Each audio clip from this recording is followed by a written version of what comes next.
Thursday, November 14th, 2019. Of allegiance. I pledge allegiance to the flag of the United States of America and to the republic for which it stands, one nation, under God, indivisible, with liberty and justice for all. You remain standing for our opening prayer.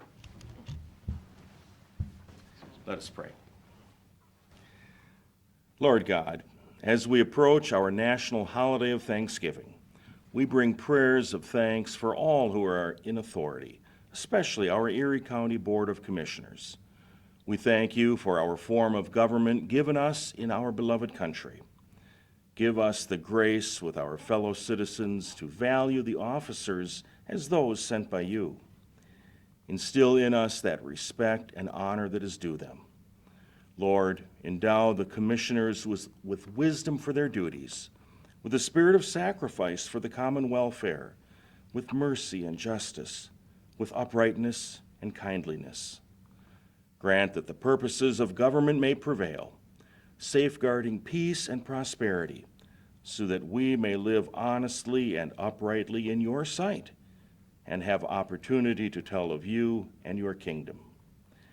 These petitions we direct to you because in Jesus we know you as Lord and Savior. Amen. Thank you very much. Yes. Al. So Commissioners, on the morning of a great victory over the dreaded Pittsburgh Steelers, we have a real treat to warm you up for that.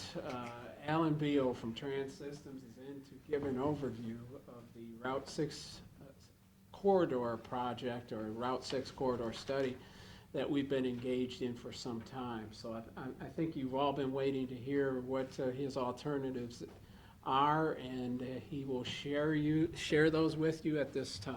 All right. Al? Thank you. Good morning, Commissioners. Appreciate you putting me on the agenda to talk about this, because I think for this region, and of course for those of you that know, or some of you may not know, in my past life I used to work with the District 3 Office of ODOT, so I have a real good handle on what's been going on in this area over the years. And it wasn't too long ago that you guys wrapped up the big 250 improvement project, and so this potentially could be that next big push for improvements on a roadway system in and around Erie County.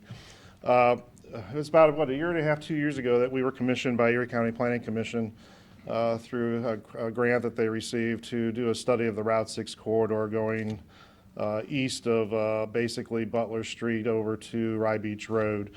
And what I wanted to do is present to the commissioners today. We're just on the verge of wrapping up the study. So I want to kind of talk through what we've done, where we've been, and then also what's probably even more important of what are the next steps and where do we need to go from here. So with that, we'll go ahead and get into the presentation. So like I said, a quick project overview, project scope, talk about our stakeholder involvement, just give you some examples of alternatives. Now I did present some handouts of the PowerPoint presentation, but on the back of even the handouts, you'll see some of the additional alternatives that we looked at some of the locations along the corridor, but I didn't think we had enough time today to go through every single one, because I know you're all busy and I don't want to put you to sleep either. So again, that'll be with your handouts, but we'll talk about some of the alternatives we looked at, and again, summary next steps, and then I'll take any questions that the commissioners may have. So again, the project overview, like I said, the study corridor limits are basically on the west end.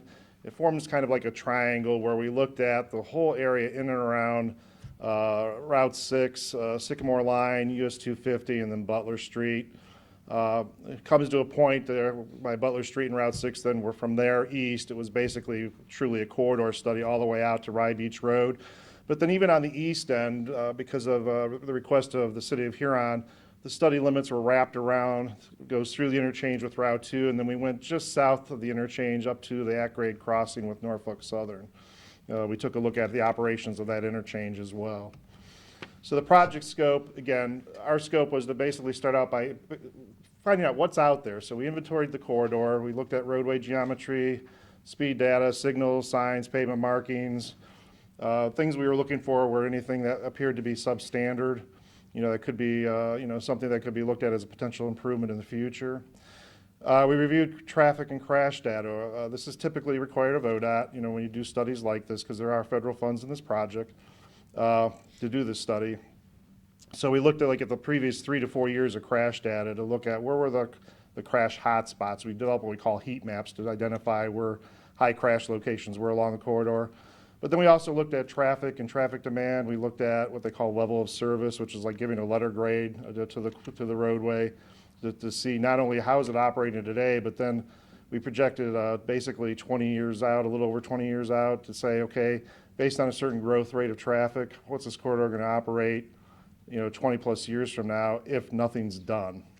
And so we did that. We analyzed the corridor with that information to look for possible roadway improvements based on what we found in all this research. And then we also looked at multimodal needs and solutions, which was very important to the local governments that were along the corridor. I think there was a real high emphasis that any recommendation that came out of the study looked at all modes of transportation, not just car transportation. And then we solicited stakeholder feedback throughout the process. What I just described really follows ODOT's what they call the project development process. Probably the most important thing for the commissioners to know is where it seems like we should be really far along in this process, we're really only at the beginning. That green arrow at the bottom is really where this study wraps up. So as you can see, there's still a ways to go as it relates to getting to an improvement that goes to construction, which are those remaining arrows along the ODOT's project development process.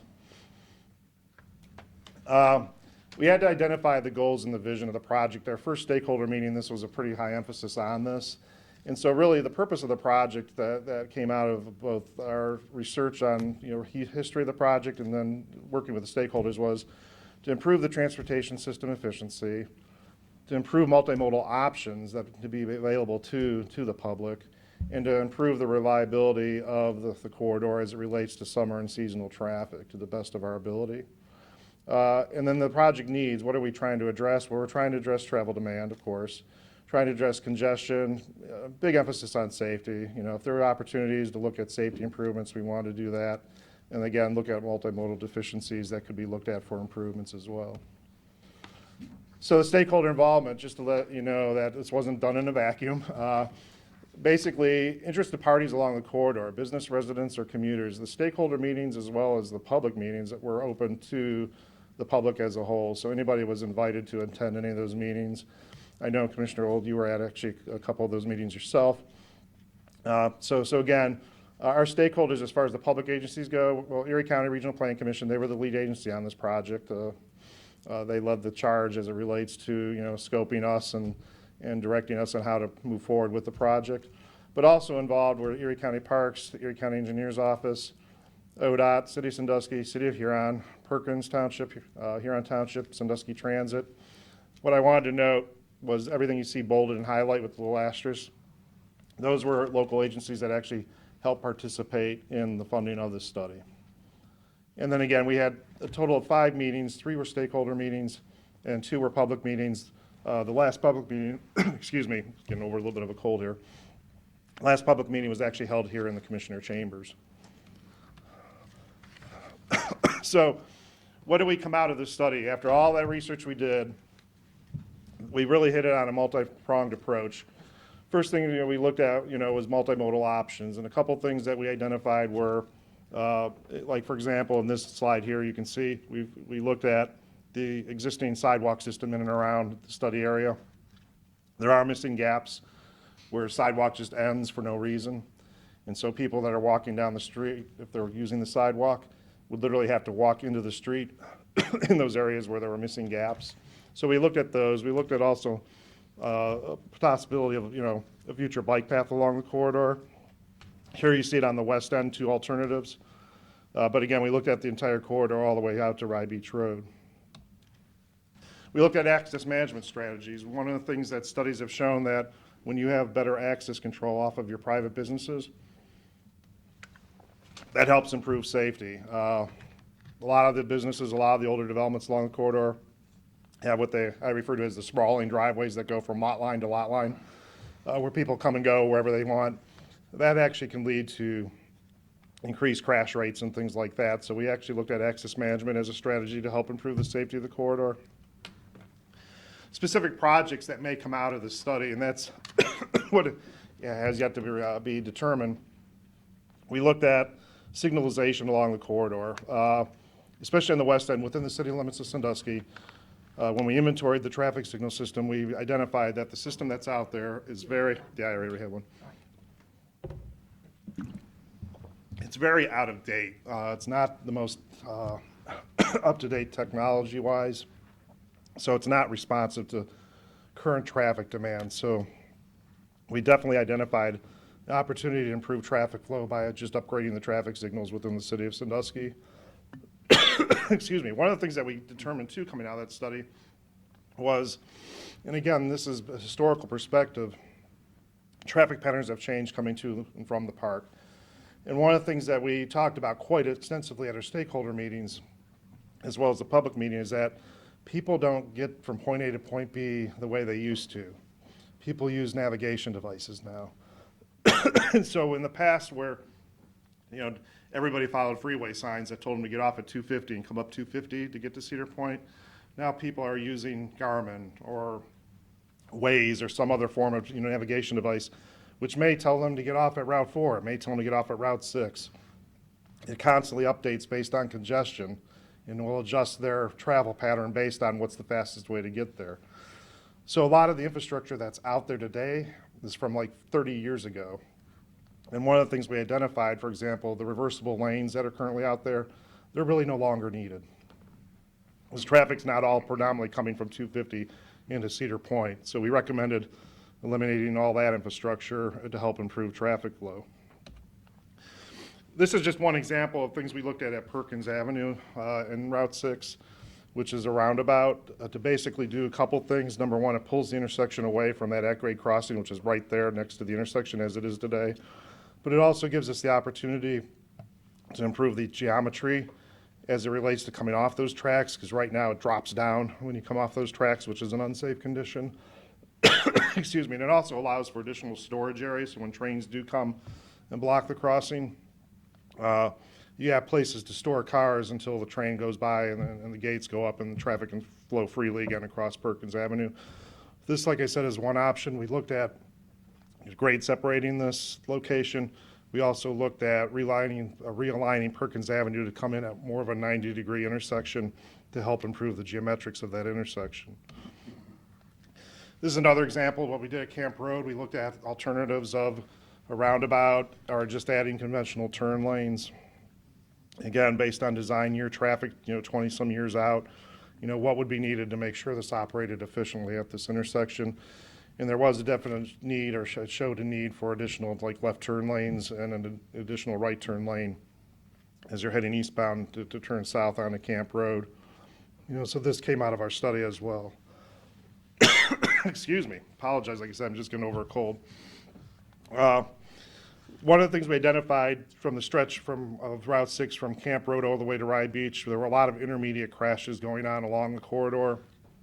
A lot of it was traffic turning in and off of driveways in that area. So one of the things that we recommended was actually putting in a two-way left turn lane from Camp Road all the way to Rye Beach Road to help mitigate that, to get the turning traffic out of the way of the through traffic. We also identified some sight distance geometry deficiencies that would need to be addressed where the curve is there on Route 6, which kind of creates a blind spot for people pulling in and out of Sawmill Creek Drive. And so we, again, some of the recommendations that will come out of this study are just that, is to add a two-way left turn lane along with the right turn lane going in and out of Sawmill Creek Drive. This is Rye Beach Road. Again, one thing we looked at were roundabouts at the interchange and at Route 6 itself. This is actually a really good option for this area because it will address not only the needs for today, but for design year. We looked at just improving the signal system and using the capacity of the road that's out there today, because the bridge over Route 2 is actually wider than what currently is being striped.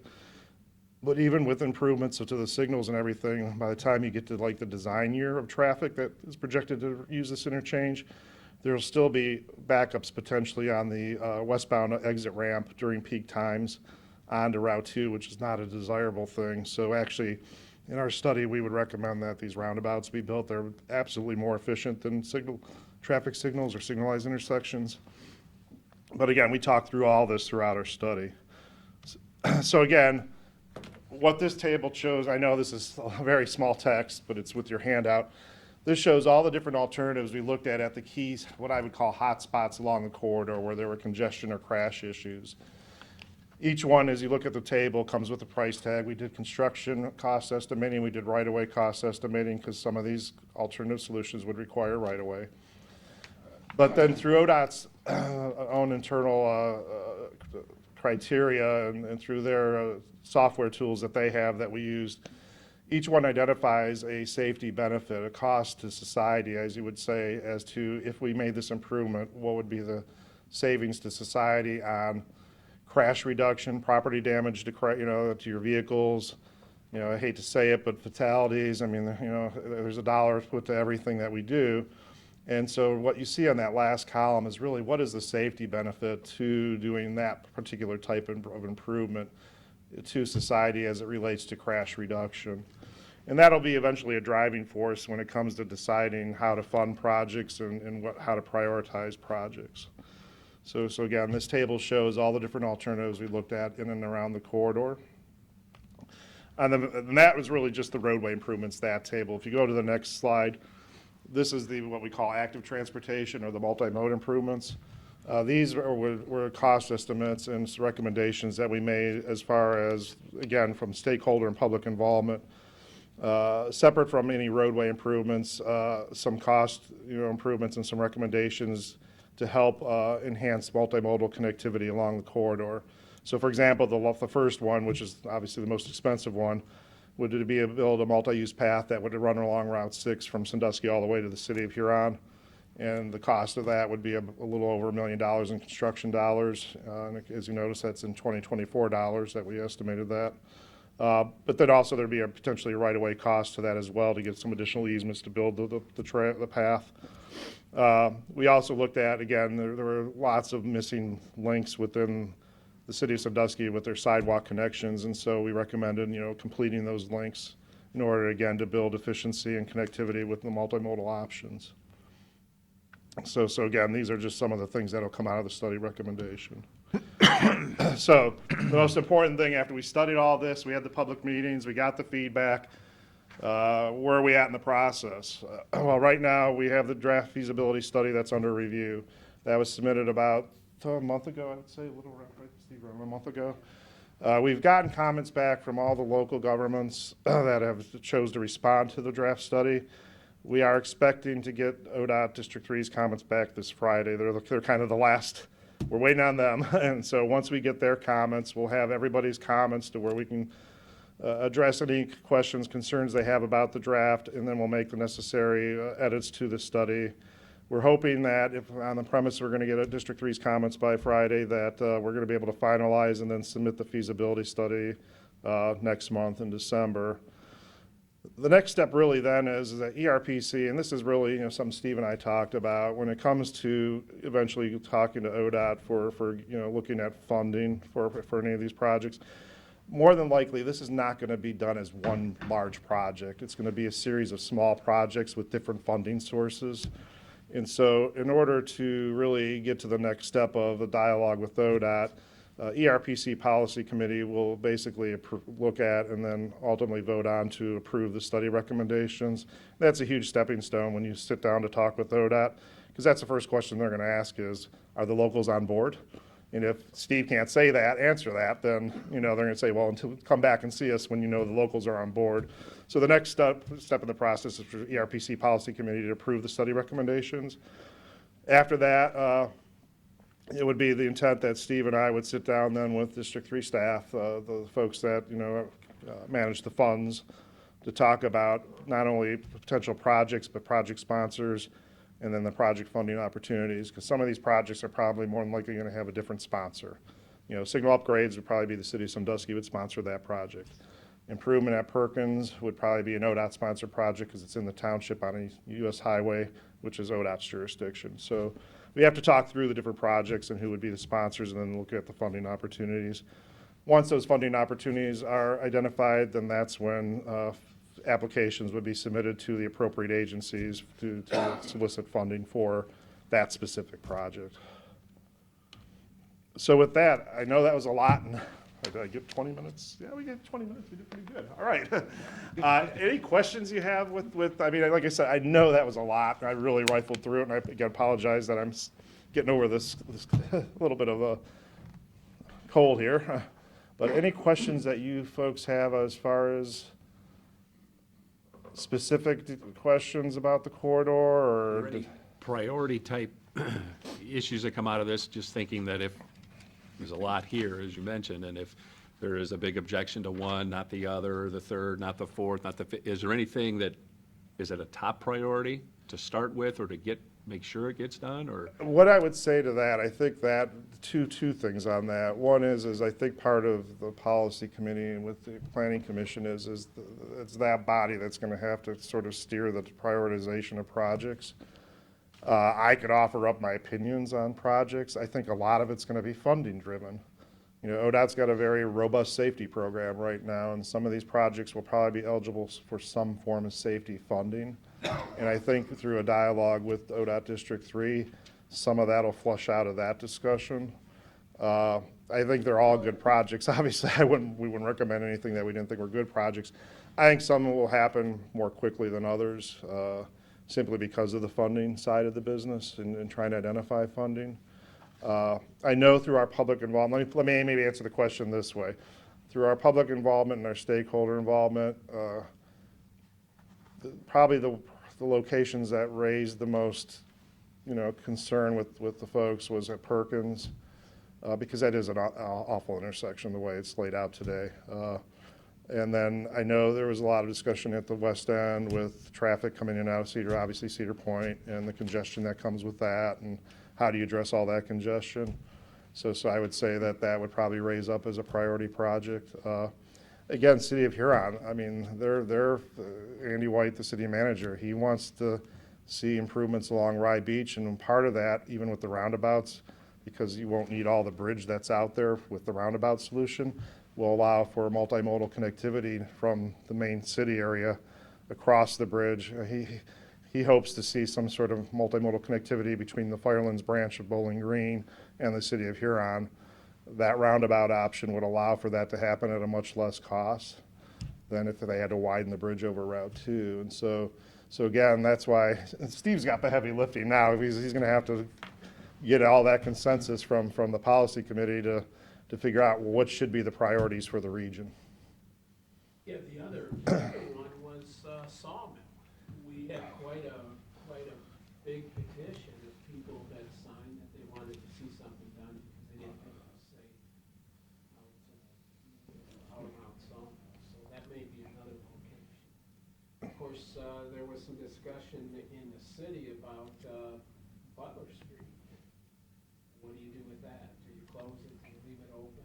I don't know. That's something they'll have to make a decision. Yeah, our study does it, and that was a bit of a hot topic, and it actually, after the Hollow weekend, that just came and went, where I think for the first time in the Cedar Point's history, they literally ran out of parking. Butler Street was a hot topic, no doubt about it, and our study shows that traffic could operate without it being there if the road were closed. But at the end of the day, that is a local decision. We're a home rule state. So the city of Sandusky is going to have, a heavy say in the future of Butler Street. For them, they're looking at it from obviously an investment perspective because the road does it's beyond even repairing it. It needs replaced. So that if you look at our study and our study numbers, I mean, the cost to replace the pavement along Butler Street is going to be a pretty heavy lift. So that's a decision again that's going to have to be made at the local level. But again, our study does show that traffic could be rerouted and still operate at an acceptable level of service if it were closed. Now, one thing, I always want to put it out there, because again, ODOT drives the criterion when you're trying to apply for ODOT safety funding or any other funding with ODOT. No road's ever designed for a special event type thing. I mean, and Cedar Fair, Hollow weekends would be considered a special event. So you're never going to widen a road to like 10 lanes just to accommodate one weekend of traffic. I always equate it to like if you've ever been to an Ohio State game, you just know when you go to an event that's going to draw 104,000 people that you're going to get stuck in traffic. There's just no way around it. The special events that go on at Cedar Point, now we did take into consideration through growth rates and stuff during peak times at Cedar Point, like in July and August. We did factor that into the analysis. But on those real heavy spikes, I mean, you're never going to have a solution that's going to address that kind of traffic. So I just wanted to put it out there because I don't want to lead anybody down the path that this is going to be the panacea that's going to fix everything. Those are just those special events that just are going to have that kind of traffic, so. Was growth from Sports Force and the Cedar Point new indoor facility factored in? We looked at that because we did get the studies from ERPC that showed the projected traffic that all the expansion that Sports Force was going to create. And there's also what we call a background growth rate factor, which varies around the state of Ohio, but in this part of the state for like the 20-year traffic projection, they assumed about 0.5% of growth of traffic every year, compounded for 20 years. So when we looked at congestion and we looked at level of service and all that for the 20 years out, it was based on a certain amount of traffic growth over that period of time to address. Because again, when you apply for the ODOT funds, they want to know that whatever solution is funded and built is not only going to work for opening day, but for 20 years out. Yeah. So they know they're getting a good return on the investment. So. And I know timing is totally up in the air because it is funding dependent. I get all that. But is there a ballpark? We look in 5-year, because you're talking about going 20 years out from now, but if we use 5 or 10 years of that before we get moving, does that skew anything, or are we looking at 5 years potentially? Because I know you use the 2024 construction Yeah, dollars. one of the things just to know, again, if you go back to that one page that showed the arrows at the bottom of ODOT's project development process, once it's determined individual specific projects that come out of this, then there'll probably be like an additional growth factor added to that project to just validate that the solutions are still going to work. There's going to be more stakeholder involvement. There's going to be more public involvement, as you get the specific projects developed.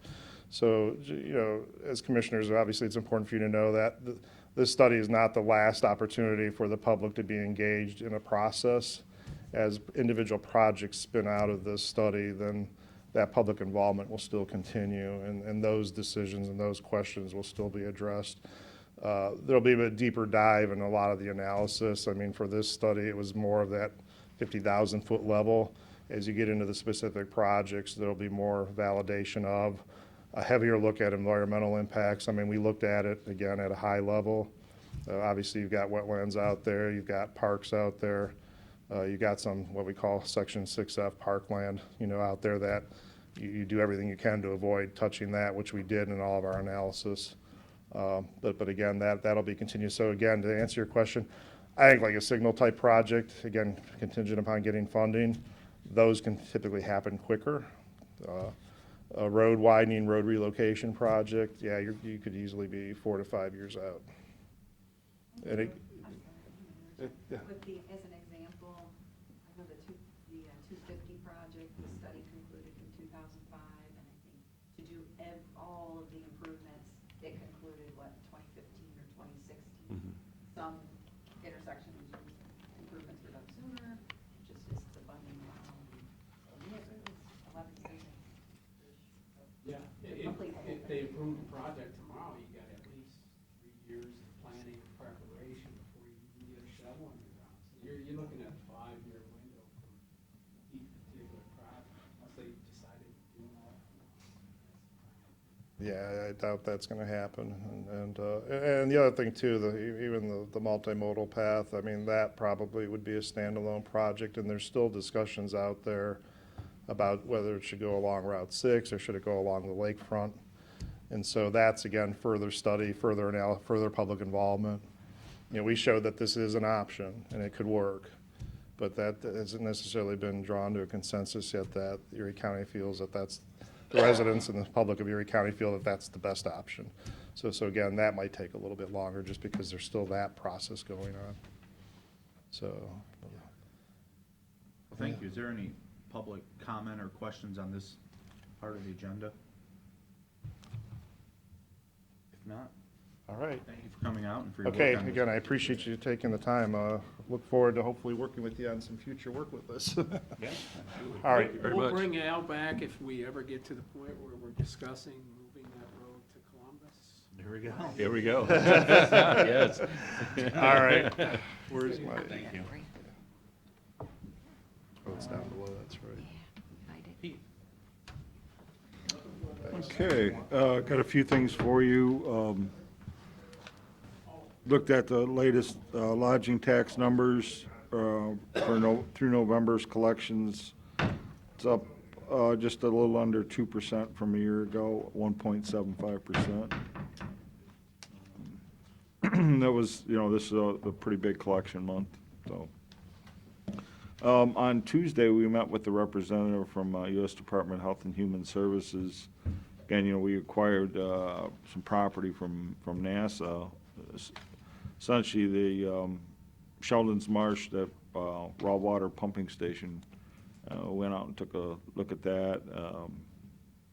I think he was fairly impressed on how that looks. So our guys did a great job on that, and I want to commend them for that. Didn't seem to have any issues, but we'll find out. I imagine he's going to submit a report, but I don't see anything coming out of that. Also on Tuesday, Mr. Bajali went to the Ohio Public Works District 5 executive meeting to go over the Round 34 project funding recommendations.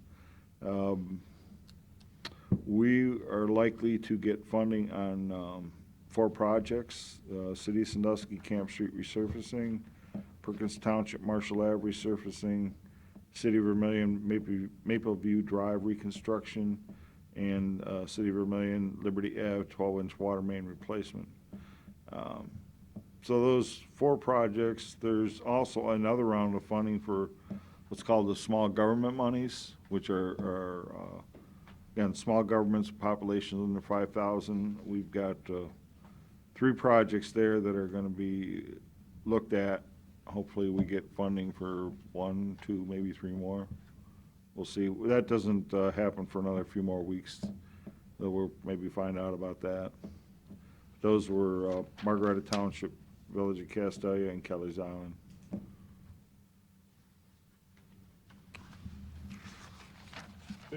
And the other things, I see we've got our folks from finance here. One of the pieces of legislation you're going to see go through, for your consideration today is our annual budgetary policies. I am going to just go over it's the 3rd page in the packet you're getting, which is essentially summarizes the changes where we made in the policies from last year to this year. Usually, again, we'll change the dates around for the schedule. Your daily operational budgets will begin at the 2019 level.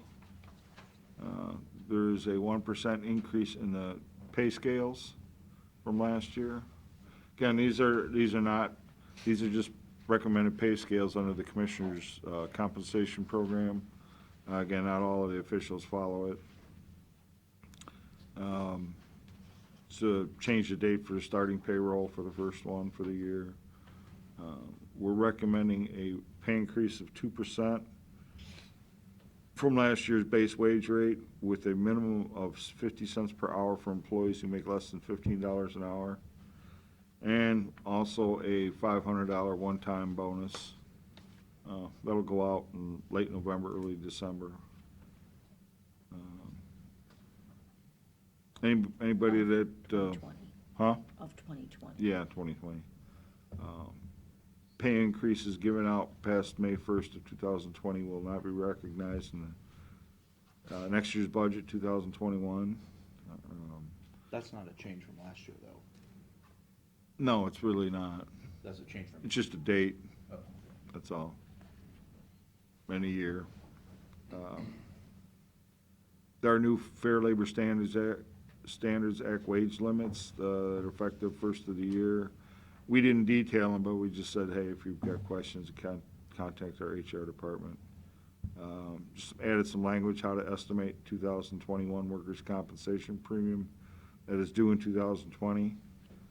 So we're on a prospective plan. That used to be respective, it used to be after the fact, now it's before the fact, and then there's because it's an estimate, there's a true-up calculation.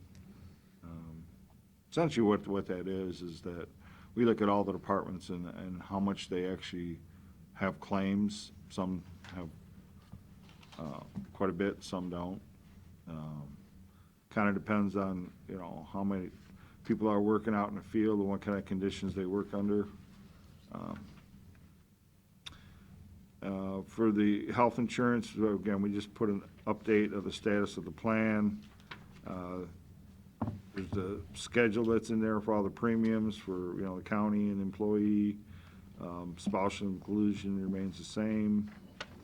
And I know this was kind of added last year, but there's the employer contribution for the high deductible health plan.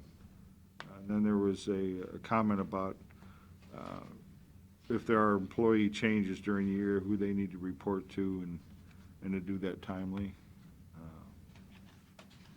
Then there's a section on fund balances. We updated some of the language to reflect the Government Finance Officers Association best practices, which essentially says you need a minimum of 2 months, plus you need to look at some external and external risk factors, collection things, what collection timing, those type of things, and to see where your really fund balance ought to be. It's kind of a judgment call, but kind of lays a little bit of a groundwork for you to come up with a number. And the last thing is we clarified some language regarding a budget adjustment. It used to be just called transfers, but technically there's really 3 types of budget adjustments, either within the current department, adding to a budget, and then actually moving funds from one fund to another, which is technically a true transfer. Now, those are limited by state law. You can't go willy-nilly and transfer money all over the place. So we just added some language to clarify all of that. So that's essentially, the things that we changed in the policies. Can you explain that 10th one again? What does that mean? The what? The 10th point or point X here? Oh, in other words, when you set your budget, you can make adjustments to it. One of the things that we've got in there is the legal level of control is within a certain class of accounts, you don't have to go through the commissioners to move monies, okay? But beyond that, you do, and that's what has to come through this board. So we put some guidelines in there to, again, give us information on what you're requesting. And to me, the big thing is why, okay? We want an explanation of why you're doing that. Then if you're just moving money within your own budget, that's one thing. That's really called a modification. But if somebody says, okay, my budget's $500,000, but I need another $50,000, that's called a supplemental appropriation. That's an addition to your budget, okay? And that comes through us. Huh? That comes through us. And that absolutely comes to us. Yeah. And like I said, then there's the third one, which are called interfund transfers, where you technically do move money from one fund to another. But those are regulated by the That would laws be in the like state the of Ohio. recorder's equipment fund moving into the general fund? Yeah, if that's allowable.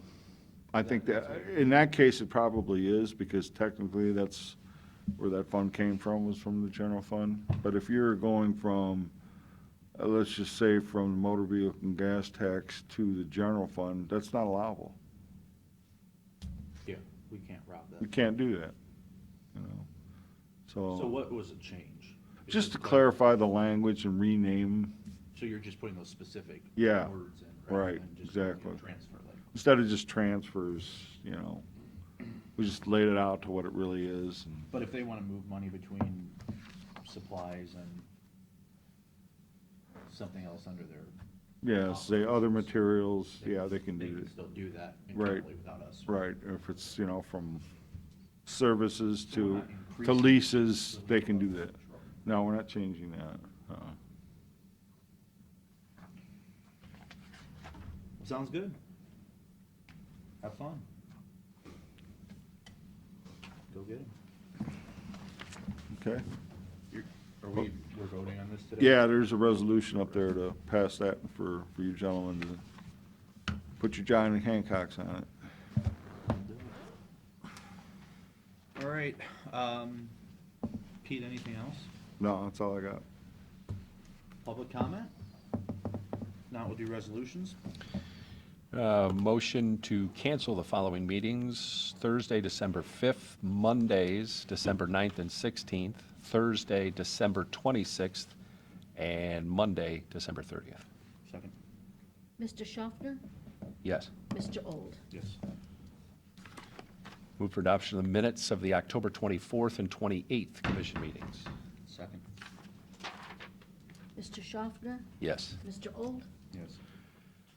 Move for adoption of resolution of the Board of Commissioners establishing the budgetary policies and guidelines for 2020. Second. Mr. Schaffner? Yes. Mr. Old? Yes.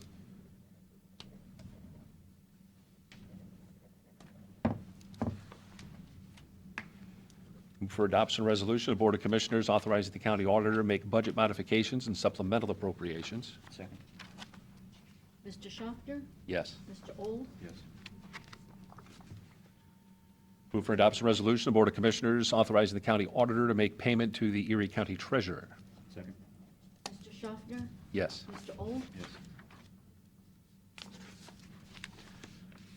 Move for adoption of resolution of the Board of Commissioners authorizing the county auditor to make an interfund transfer. Second. Mr. Schaffner? Yes. Mr. Old? Yes.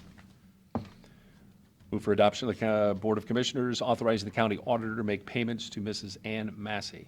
Second. Mr. Schaffner? Yes. Mr. Old? Yes. Move for adoption resolution of the Board of Commissioners for the purpose of entering into an agreement with Safe Harbor Domestic Violence Shelter Incorporated. Mr. Schaffner? Yes. Mr. Old? Yes.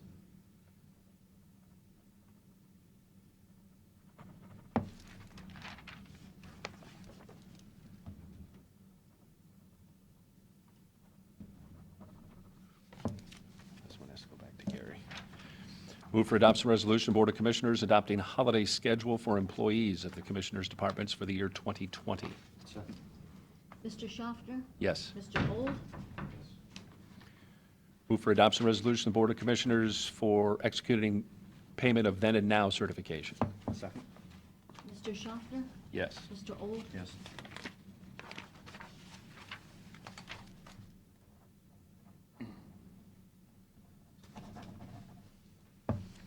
Move for adoption of the Board of Commissioners for the purpose of entering into an agreement with Stein Hospice. Second. Mr. Schaffner? Yes. Mr. Old? Yes. Is that it? That's it. Mayor Cam, would you like to say anything since you're here?